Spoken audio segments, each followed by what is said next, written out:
a starting point for that. Actually, our starting point is a strange little word called forgiveness gate.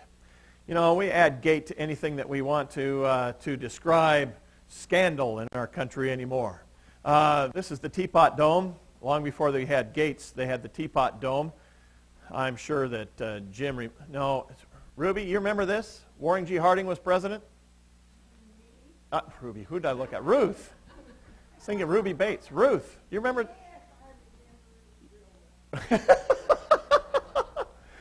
This one might be more familiar, if I can make this thing work. What is going on here?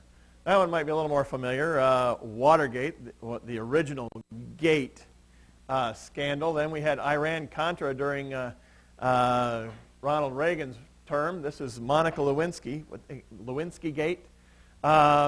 We had this guy. I don't know who that is. Is that Tiger Gate? Is that what they're calling this? I don't know what they're calling it. They're calling it a fiasco of a marriage is what they're calling it. We have things that we do in our life that need forgiving. And the strange thing is that God continues to forgive us. He continues to do it time after time. Lord, I lay my prayer concerns before you this morning, even though most of them sound like whining to me.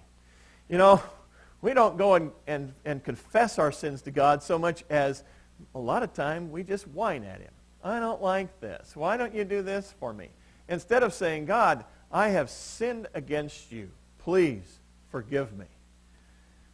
Yet God continues to take all that we offer him, even our whining. He takes all that we offer him and uses it for good. It is just an amazing thing, and he does this time after time after time.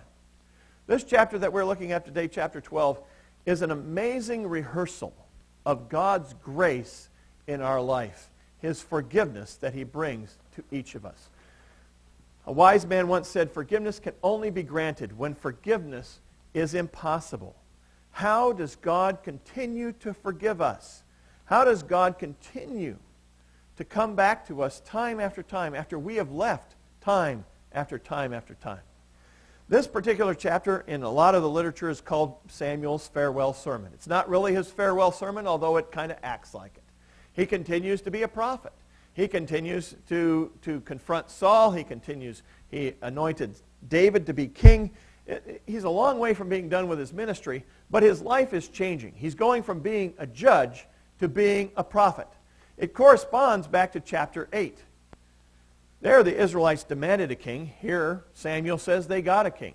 There, he reminded them of their sins, and here, he's warning them again of their consequences, of their sinful activity.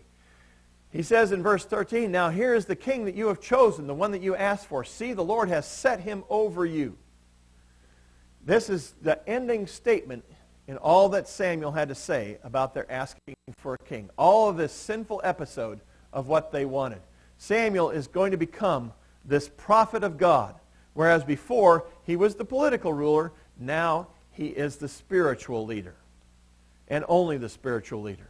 Saul is going to take over the reins of the government. His role as judge is now over. He's a prophet. And they finally see in this section that their request to have a Canaanite-style king, a king like all the other nations around them, that desire has turned out to be a horrible request on their part. And they finally get that. They finally get that they have sinned against God. But it is too late. They've got their king, and they're going to stay with the king. And yet God is going to take that and weave it into something beautiful, into something tremendous, just like he does in a lot of the things in our life. Under the Old Testament, Samuel has been more than fair in his treatment of the people, unlike future kings. And the Israelites realize now that they have contributed yet another episode of sin that God has to forgive and has to take them back all over again. And then they plead with Samuel to intercede on their behalf. That's sort of the summary of what we're looking at today. And as we go back through this chapter, we start off with a rehearsal of Samuel's faithful ministry to all of these people. Under his tenure, things were fair. He didn't cheat anybody. He didn't rob from anybody. Samuel challenges the people to testify against him. Come on, bring your complaints. See whether or not I have been fair in my treatment of you. And he does something very interesting. He asks, has he taken anything that was not rightfully his? Has he stolen? Has he cheated? Has he oppressed? Has he accepted bribes? And in Hebrew, all of these words start with the verb take. Have I taken anything? In bribery, have I taken anything that wasn't mine? Have I taken anything by oppression? All of these words start with the word take.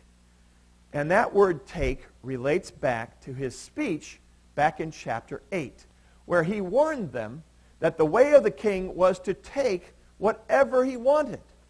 The king would take their crops, the king would take their homes, the king would take their land, the king would take their lives, the king would take their children, he would take their freedom. Kings took. It anticipates David taking. This is a supreme example of what it means for a king to be king. He can take whatever he wants. Who holds him accountable? And kings do that. He took Bathsheba as his wife, and he took Uriah the Hittite's life. They take. Kings take. On the other hand, Samuel says, I haven't taken anything from you folks. I have been fair. The contrast is between the old way of doing things and the new way, between being a king and being a judge. And the old way, when it worked, was much fairer. But the Israelites have received what they've demanded. Samuel's speech also emphasizes the responsibility of the new king to uphold the standards of the old way of doing things. Samuel didn't take. Samuel didn't oppress. Samuel didn't steal anything. Samuel didn't subvert justice by taking bribes. And the new king was supposed to uphold that as well. This was the standard that he was supposed to have. The Israelites are supposed to consider Samuel's faithfulness in the presence of the Lord and his anointed. Did he do anything that was unfair? Did he do anything that wasn't righteous?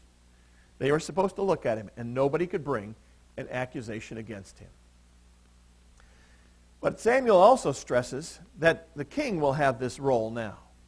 He had this role, and now it's up to the king to follow through on this. And the kings never did it, because the kings were into taking. Samuel is innocent. Now the burden rests on Saul. Is he going to follow through on Samuel's pattern? Is he going to follow Samuel's model? Well, we know, because we've read the book, that he doesn't. He's a horrible example. He's a horrible follower of all that Samuel did. So then Samuel moves on. He says, "Have you got anything against me?" And now he moves on to bring a charge, a commission, a command to these people. This is what you're supposed to do now that I am no longer your judge. This is what you're supposed to do now that I am no longer your political ruler. He says, present yourselves. And when he says present yourselves, this is a statement that should remind us that they were going to hear all that God had done to them before. All the good things that God had done to them in their past. Stand up and listen. Pay attention. Present yourselves. And he confronts them with a choice for the future. In the first half of this speech, actually I've divided, as I was working through this, I realized I did something screwy. In the first half of the speech, he talks about all of their ancestors and how they benefited from the righteous acts of God. Even though they sinned against God, God still forgave them. And in the second half of his speech, Samuel performs a new and great thing for God. He's going to do something marvelous. He's going to do something wonderful. He's going to take their sin and turn it into something absolutely amazing. He talks about the Exodus. He talks about the covenant at Mount Sinai. He talks about the conquest. He says each of these times, God has come to them and they have blown it. God has rescued them and they've blown it. God gave them all the laws and they blew it.